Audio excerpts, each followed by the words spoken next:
आए हैं। बताते चलें आपको कि नाम मोहसिन नकवी साहब का मंजूर हुआ है निगरां वज़ीर आला के तौर पे और उस पर यकीनन इत्तेफाक राय भी मौजूद है, लेकिन रिएक्शंस भी आ रहे हैं। सबसे पहले इसी हवाले से आपको दिखाते हैं ये रिपोर्ट, फिर बातें आज हमने गुफ्तगू करनी है बल्दियाती इंतखाबात कराची के हवाले से, जिसमें एक दफ़ा फिर PTI और MQM का मौक़िफ़ एक है कि इस बल्दियाती इंतखाबात में धांधली साबित हो गई है, तो इसके जो नताइज हैं वो किसी भी तौर पर कबूल नहीं किए जाएंगे। First let's begin with Punjab, फिर आते हैं दूसरे मामला। 4 महीने का इख्तिदार जिस पर गर्म रहा सियासत का बस्ता। असल में मैं थोड़ा सा ट्रेंड नहीं हूँ ना, तो ये डिसिप्लिन फोर्स थोड़ा सा सीख रहा है ना, आहिस्ता आहिस्ता जिसने पंजाब का सियासी माहौल बदल डाला। खुद तहरीक इंसाफ में इख्तलाफात हो गए, फिर चली इख्तिदार की म्यूजिकल चेयर। फिर बुज़दार गया, हमजा आया। हमजा गया तो परवेज इलाही आया, उस पर भी चैन न आया। परवेज इलाही के खिलाफ अदम एतमाद आया, लेकिन ओपोजिशन के हाथ कुछ न आया। करारदाद के हक में 186 वोट डाले गए।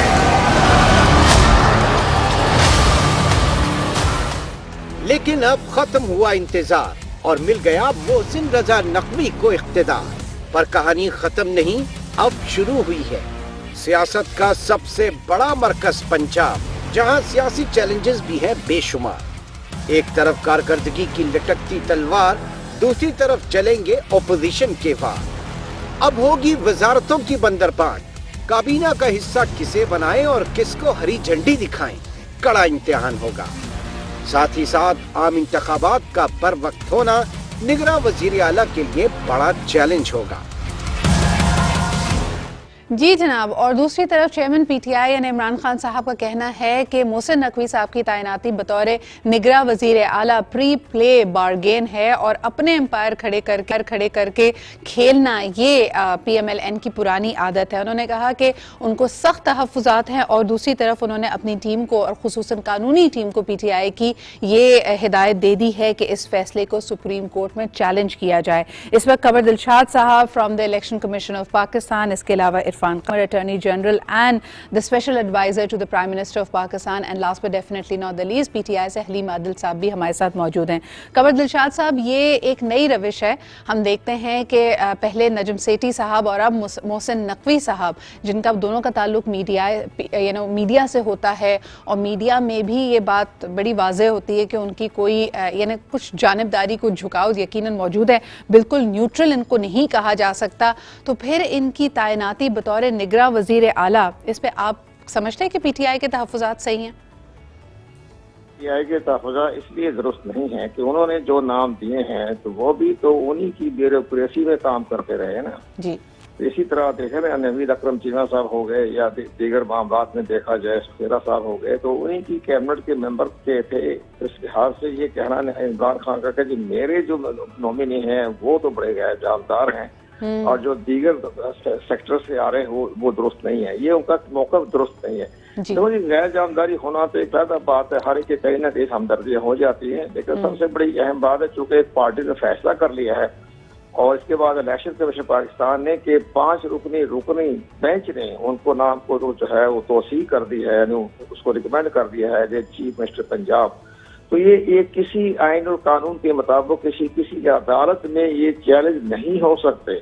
अब मुझे हैरानगी है कि इमरान खान साहब जो इर्द गिर्द जो लीगल एडवाइजर हैं या उनके बेहतरीन जो है मावनीन हैं, वो क्यों नहीं उन्हें आइन के आर्टिकल 224 के हवाले से उनको तशरीह करते, इंटरप्रिटेशन करते। उसमें लिखा हुआ है कि इलेक्शन कमीशन ऑफ पाकिस्तान जिसको को नॉमिनी को अपना रिकमेंड कर दे, तकर्रर कर दे, वो किसी अदालत में जो है वो चैलेंज नहीं किया जा सकता। इलेक्शन कमीशन ऑफ पाकिस्तान का फैसला हतमी होता है, फाइनल होता है। सर, आप समझते हैं कि इलेक्शन कमीशन ऑफ पाकिस्तान के एक नहीं कई फैसलों को चैलेंज किया जा रहा है? पहले भी आप इलेक्शन कमीशन ऑफ पाकिस्तान ने बड़ा स्ट्रॉन्ग स्टांस लेते हुए कराची के बल्दियाती इंतखाबात को स्केड्यूल के मुताबिक कराया, लेकिन अब उसके भी जो नताइज हैं वो भी मुतनाज़ा होते जा रहे हैं। MQM का भी कहना है कि जो धांधली है वो बाकायदा वो सामने आ चुकी है, बड़ी क्लियर है, तो इसके नताइज नहीं माने जाएंगे। अब इलेक्शन कमीशन ऑफ पाकिस्तान का इस पर क्या मौक़िफ़ होगा?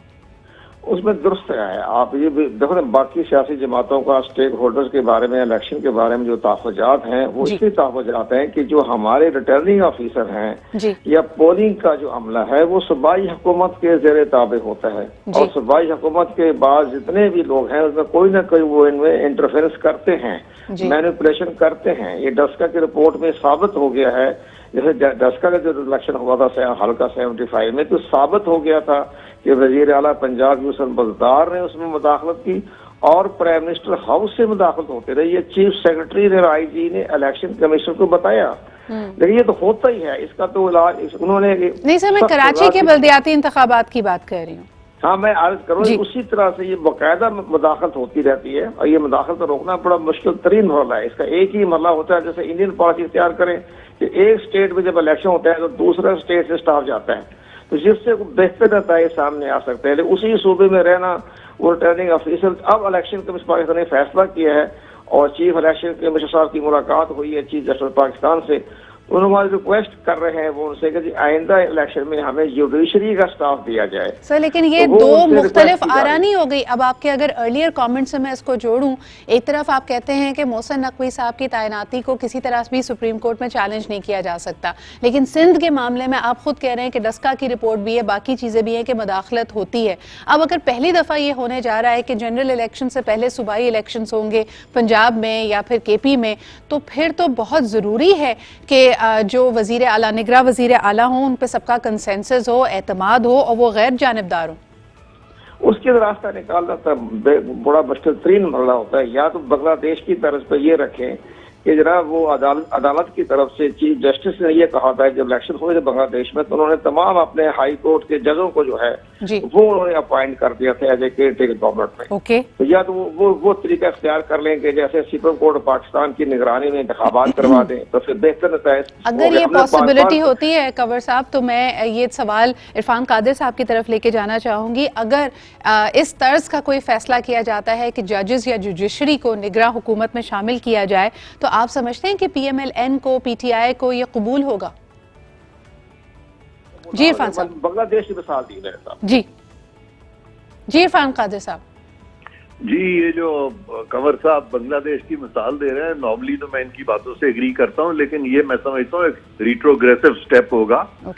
क्योंकि अदलिया का कोई काम नहीं है एग्जीक्यूटिव के मामलात के अंदर घुस जाए और खुद ही ये फंक्शन शुरू कर दे, बिकॉज ये तो जो स्पिरिट है कॉन्स्टिट्यूशन की, वो उसमें अदालतों को बिल्कुल अलग रखा गया है एग्जीक्यूटिव से और लेजिस्लेचर से। तो इसमें तो मेरा ख्याल है कि बिल्कुल इस तरफ तो जाने और फिर सबसे बड़ी बात होगी इरफान साहब कि अगर तब तहफ्फुज़ात आते हैं इलेक्शंस को लेकर, तो फिर कहाँ जाएंगे? यानी फिर आप कानून का दरवाजा, अदालत का दरवाजा भी नहीं खटखटा सकते। हाँ, now this is very interesting. ये जो आप जो सवाल कॉइन कर रही हैं, ये बड़ा इंटरेस्टिंग क्वेश्चन है। अगर अब थोड़ा सा इसको अभी जो रिसेंट हमारे जो पास्ट इवेंट्स हुए हैं उनकी रोशनी में अगर आप देखें, तो ये जो टग ऑफ वॉर चल रही है पंजाब के चीफ मिनिस्टर की, यहाँ पे अदालत ने एक बहुत अहम रोल प्ले किया है। अहम तो खैर मैं नहीं कहूँगा, मेरे बड़े रिजर्वेशन है उस रोल के बारे में, लेकिन अदालत ने एक रोल जरूर उसमें प्ले किया। हुआ ये था कि जब हमजा शहबाज बन गए वजीर आला, तो उसके बाद कोशिश हुई कि किसी तरह से उनको निकाला जाए, और फिर वो जो अनप्लेजेंटनेस कोर्ट में हुई चीफ जस्टिस के कोर्ट रूम में, सारी दुनिया को पता है, वो सारा कुछ आपको सोशल मीडिया पे मिल जाएगा। और फिर पूरी PDM ने एन ब्लॉक एक बॉयकॉट किया था उन 3 जजेस का। तो अब अगर PTI फिर वो मामला उन्हीं 3 जजेस के पास ले जाएगी, तो क्या वो 3 जजेस जो है वो अब भी सुन के अपनी मर्जी का चीफ मिनिस्टर वहां लगा देंगे? मैं कहता हूँ लगा दें, अपनी मर्जी का लगा दें एक दफा। उसका जो इम्पैक्ट होगा ना, उसका नुकसान पाकिस्तान की कॉन्स्टिट्यूशन को तो होगा, लेकिन जो अदलिया को उसका नुकसान होगा वो आप इमेजिन नहीं कर सकते कितना ज्यादा होगा। ये नहीं, जो साख है अदालतों की वो बहुत बुरी तरह से मुतासिर होगी। और मैं नहीं समझता कि मौजूदा चीफ जस्टिस जो है वो समझते हैं कि अदलिया मुकम्मल हो सकती है इस तरह की, यानी आपको नुकसान पहुंचाना अदलिया का, तो वो अदलिया मुकम्मल नहीं होगी। इसलिए अब अगर लेकिन इरफान साहब, मेरा आपसे एक और सवाल है, मुझे ये बताइए कि निगरां वजीर आला आ चुके हैं, इस वक्त विफाक पंजाब और KPK की असेंबलीज के डिसॉल्व होने के बाद क्या सोच रही है? क्या वाकई मुल्क में पहली दफा होगा कि जनरल इलेक्शन से पहले सूबाई इलेक्शंस होंगे? क्या विफाक और PDM इसके लिए तैयार हैं? देखें, ये सवाल जो है ना आपको चाहिए चीफ इलेक्शन कमिश्नर साहब से करें, जी क्योंकि eventual responsibility time of elections की जो है वो चीफ इलेक्शन कमिश्नर की है। जी और अगर चीफ इलेक्शन कमिश्नर साहब के लिए ये पॉसिबल ही ना हो जी कि पहले तो वो जो 70 सीटें हैं उनके बाई इलेक्शंस कराएं, जी और फिर 70 सीटों के बाद फिर पंजाब का इलेक्शन कराएं, और फिर पंजाब के इलेक्शन के बाद और केपीके के इलेक्शन के बाद कौमी असेंबली का इलेक्शन करा दें, तो इतने सारे इलेक्शन अगर कराने सर, तो हैं आप समझते हैं कि पीडीएम की सारी होप्स इस बात पे इंतजामी उमूर पे हिंज कर रही है कि जी इलेक्शन कमीशन ऑफ पाकिस्तान एक के बाद दीगरे इतने इलेक्शंस नहीं करा सकता, तो अभी तो जी इसके बारे में सोचने की जरूरत है। मेरा आपसे नजरियाती या उसूली तौर पे फैसले की बात, they are ready for elections.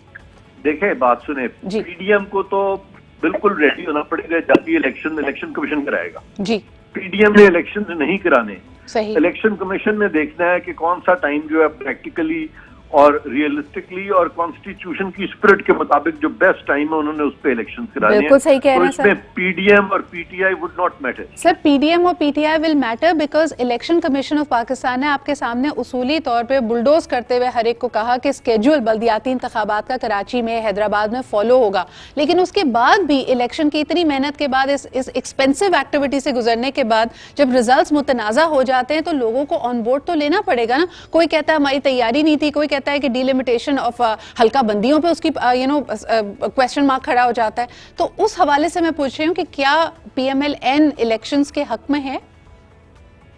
देखें, ये आप पीएमएलएन से पूछें जी, क्योंकि मैं गवर्नमेंट का अगर हिस्सा हूं तो मैं तो इस वक्त यहाँ पीडीएम की गवर्नमेंट है ना जी, तो मैं तो तकरीबन सबको रिप्रेजेंट आप बिल्कुल वजह फरमा रहे हैं। ये सवाल चले मैं हलीम आदिल साहब के पास ले जाती हूँ। हलीम साहब, वैसे तो सिंध के उमूर पे आपसे बात करनी थी कराची के हवाले से, लेकिन मुझे बताइए कि चेयरमैन पीटीआई इमरान खान साहब के शदीद तहफ्फुज़ात हैं मोहसिन नकवी साहब की तैनाती बतौर निगरां वज़ीर आला को लेके। पंजाब की सियासत में क्या हो रहा है इस वक्त? जी हलीम आदिल साहब। देखिए, अभी मोहतरम कंवर दिलशाद साहब ने जो बात की है, जी, सबसे पहले उन्होंने कहा कि जी वो तो जो दो ब्यूरोक्रेट्स हैं वो हमारे साथ काम कर रहे थे, तो मोहसिन नकवी भी कहीं कहीं जो भी ताल्लुक हो। तो मैं कहना चाहता हूँ कि जो सुखेरा साहब हैं वो जब पीटीआई की गवर्नमेंट थी तो उस वक्त भी फेडरल सेक्रेटरी कैबिनेट डिवीजन थे, और आजकल भी वो फेडरल सेक्रेटरी कैबिनेट डिवीजन हैं, और उससे पहले भी एज ब्यूरोक्रेट उन्होंने सबके साथ काम किया है। और जो चीफ सेक्रेटरी साहब थे, जो दूसरे चीमा साहब जिनको हमने नॉमिनेट किया था, वो भी एक ब्यूरोक्रेट थे, और उन्होंने सबके साथ काम किया था, और ज्यादा वक्त उन्होंने नून के साथ काम किया था। अब आ जाते हैं मोहसिन नकवी साहब पे। जिस रोज इन्होंने दो नाम दिए उसी रोज अंदाजा हो गया था ये कोई गठजोड़ हो चुका है पीडीएम गवर्नमेंट का और इलेक्शन कमीशन का, ईसीपी का। जिस किस्म के नाम आए, कहे चीमा साहब जो कि नैब जदगान में शामिल थे, इनके फ्रंटमैन रहे, इनके साथी रहे, और मोहसिन नकवी साहब के दो एंगल्स हैं जिसके ऊपर हम क्रिटिसाइज कर रहे हैं। किसी की जात से फर्क नहीं होता। पूरे रिजीम चेंज ऑपरेशन में वो नजर आते हैं जरदारी साहब के साथ। वो मतलब फ्रंटमैन है जरदारी साहब के, पार्टनर है शहबाज शरीफ साहब के, और निहायत ही करीबी अजीज हैं चौधरी बरादरान के। मतलब ये तीनों वो हर तरफ से एक रिश्ते में, चलिए उसको भी देख लेते हैं। लेकिन सुप्रीम कोर्ट के सोमोटो का जो एक फैसला है, जो शायद 17 of 2016, सोमोटो के 17 of 2016, जिसमें वो कह रहे हैं कि कोई भी शख्स जो वॉलंटरी रिटर्न या प्ली बार्गेन करे वो किसी को कोई पब्लिक ऑफिस होल्ड नहीं कर सकता है। सुप्रीम कोर्ट ऑफ पाकिस्तान का ये फैसला है 2016 में, सोमोटो केस नंबर 17। मैं वकील नहीं हूँ। उसके अंदर जब सुप्रीम कोर्ट एक फैसला दे रही है कि जो शख्स जिसने किसी नैब से प्ली बार्गेन किया, इसका मतलब किया कि उसने एक करप्ट प्रैक्टिसेस की, वो मिसकंडक्ट के जुमरे में आया, तो वो जब कोई पब्लिक ऑफिस होल्ड नहीं कर सकता तो वो ये चीफ मिनिस्टर कैसे बन सकता है? It's very interesting that you said कि पब्लिक ऑफिस होल्ड नहीं कर सकते। कंवर दिलशाद साहब अगर हमारे साथ मौजूद हैं तो मैं उनसे एक सवाल, प्लीज, उन्होंने तफसीली बात की है। जी उन्होंने बात जी हलीम साहब, आप अपने कमेंट्स कंप्लीट करें, फिर मैं कंवर साहब के पास जाऊंगी, but I wanted to bring up a very important point. जी बताइए। आजकल इशू ये होता है कि एक तरफ ये दोनों मतलब होते हैं, हमें पूरी बात का मौका नहीं दिया जाता। दोनों हमारे मोहतरम है, मेरे लिए जाती तौर पे बहुत मोहतरम, उन्होंने बात की है। एक तो ये कि उसके सुप्रीम कोर्ट का ऑर्डर्स मौजूद हैं। उसके बाद हमारे इरफान कादर साहब बहुत मोहतरम, उन्होंने एक बात की कि जी उसको जो है इलेक्शन कमीशन ने अब डिसाइड करना है, क्या हालात हैं, नहीं हो सकते। मैं कहना चाहता हूँ इलेक्शन तो कराने हैं, ये इलेक्शन कमीशन किस मर्ज का इलाज है? अगर ये अपनी आईनी जिम्मेदारी पूरी नहीं कर सकता, ये जो तनख्वाहें ले रहे हैं, इतना बड़ा निजाम है, अभी तो फेडरल गवर्नमेंट ने पैसे भी इनको जारी कर दिए हैं, जब दिल करे कहते हैं हम तो नहीं करा पा रहे, हमारे पास तो कैपेसिटी नहीं है, तो जाए घरों को जाए, इस्तीफे दे, कोई काबिल लोगों को भिजवा दे, दोबारा कंवर दिलशाद साहब को ले ले। मैं कहना चाहता हूँ ये गलत तरीकाकार है।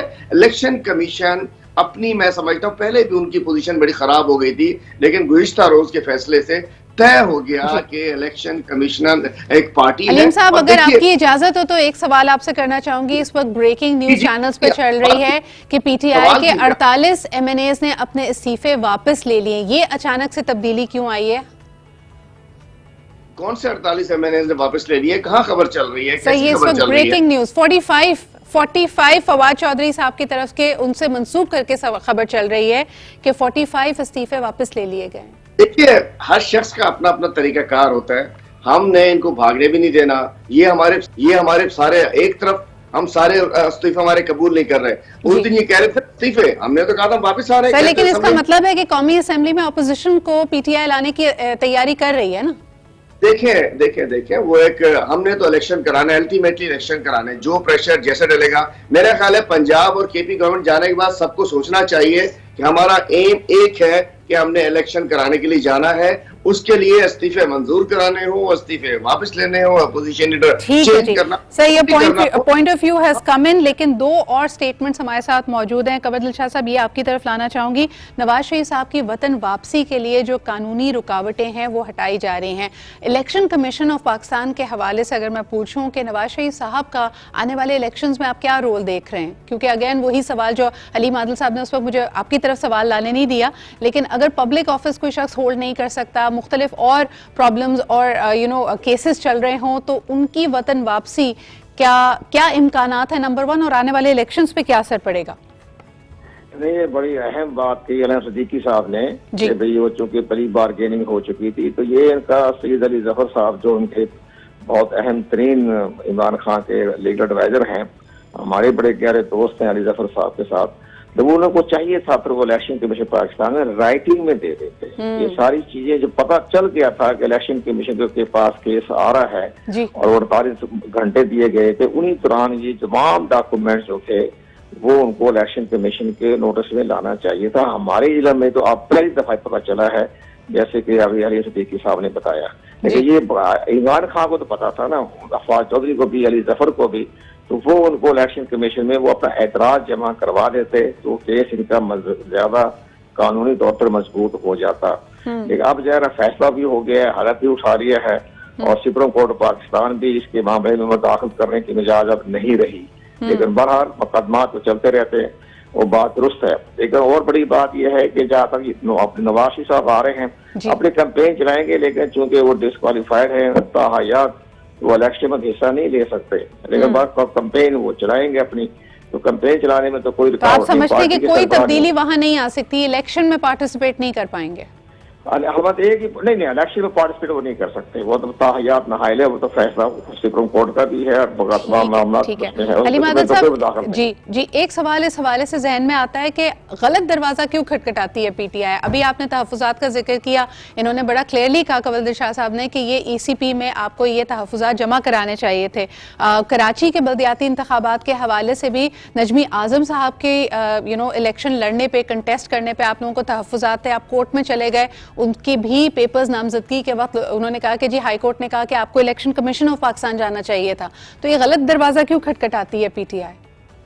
देखिए जी, हमारा जो दरवाजा, हम एक तो हम नहीं खटखटाते ऐसे, लेकिन कुछ दरवाजे ऐसे हैं जो हमारे लिए बंद हो चुके हैं। इलेक्शन कमीशन बायस्ड है, इलेक्शन कमीशन से कोई ऐसा फैसला नहीं है जो कि इंसाफ पर मबनी हो हमारे लिए। इलेक्शन कमीशन एक पार्टी है, इनकी एक, मैं कहना चाहता हूँ आजाद इलेक्शन कमीशन नहीं है, ये तो इनकी टीम मेंबर है। और ये कराची बल्दियाती इलेक्शन भी पीपल्स पार्टी, और उन्होंने मिल मिला के एमक्यूएम को कावा पिला के या जो भी करके खरीद के कुछ भी करके ये उन्होंने प्लान करके किया, RO के जरिए इलेक्शन मैनेज किया। तो मैं कहना चाहता हूँ कि हमें पता है कौन सा दरवाजा किस वक्त खटखटाना है। और बहुत ही मोहतरम है कंवर दिलशाद साहब, मैं कहना चाहता हूँ कि अदालतें इसलिए नहीं है कि किसी ने हलफ ले लिया, कोई चोर जाके डाकू जाके घर में घुस गया तो हम कहेंगे नहीं जी हम तो बढ़ गया अंदर, ਹੁਣ छोड़ो, ऐसा नहीं होता है।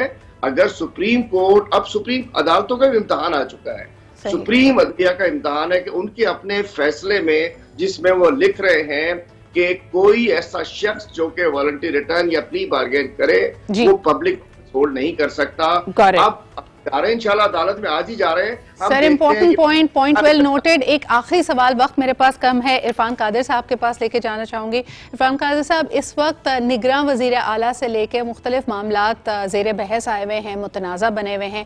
आप किस तरह देखते हैं कौमी असम्बली में 45 रेजिग्नेशंस का वापस ले लेना? अगर लीडर ऑफ अपोजिशन PTI लेके आते हैं तो फिर सूबाई और जनरल इलेक्शंस पे इसका क्या असर पड़ेगा? मैं जी इसके सवाल का जवाब देता हूं आपको, लेकिन मैं पहले पीछे जो बहस हो रही थी उसकी थोड़ी सी वजाहत कर दूं। जी बिल्कुल। कि कंवर दिलशाद साहब फरमा रहे थे प्ली बार्गेन के बारे में। जी, प्ली बार्गेन एक डिफरेंट कॉन्सेप्ट है, जबकि PTI जो बात कर रही है वो वॉलंटरी रिटर्न की कर रही है। जी, वॉलंटरी रिटर्न में आपकी कोई डीम्ड कन्विक्शन नहीं होती, तो इसलिए वो कभी भी वॉलंटरी रिटर्न जो है डिस्क्वालिफिकेशन नहीं होती, या किसी तरह से भी आप डिस्क्वालीफाई नहीं होते to become chief minister, caretaker और to be a member of the national और provincial assembly. So I want to make this thing very clear. और ये जो हवाला दे रहे हैं किसी सुप्रीम कोर्ट की जजमेंट का, सुप्रीम कोर्ट की जजमेंट तो बाद में आएगी, पहले तो कानून को देखें। कानून में लिखा हुआ है, डिस्टिंक्शन ड्रॉ की हुई है वॉलंटरी रिटर्न और प्ली बार्गेन की। वहां पे प्ली बार्गेन को डीम्ड कन्विक्शन कहा गया, वॉलंटरी रिटर्न को ये नहीं कहा गया। लिहाजा वो अगर कोई सुप्रीम कोर्ट का इस तरह कोई ऑर्बिटर दिखता है तो मेरे नजदीक उसकी कोई हैसियत इसलिए नहीं है कि कानून में वो चीज नहीं लिखी हुई, कानून बिल्कुल उसके बरक्स है। तो आप कह रहे हैं कि कोई बैकडोर प्ली बार्गेन नहीं होती? बैकडोर नहीं, प्ली बार्गेन या वॉलंटरी कुछ बैकडोर नहीं होता। सही, ये सारा ब्लैक एंड व्हाइट है, उसका पता ही नहीं है। ये चेयरमैन नैब जो है ना, उनकी अथॉरिटी एक आना भी वो नहीं छोड़ सकते। जब लायबिलिटी किसी की वर्कआउट की जाती है तो बिल्कुल सही। बहुत बहुत शुक्रिया। I am so sorry, Irfan Qadir साहब की लाइन डिस्कनेक्ट हो गई। कंवर दिलशाद साहब हमारे साथ मौजूद थे, हलीम आदिल साहब हमारे साथ मौजूद थे। चले जा रहे हैं। The next couple of days are going to B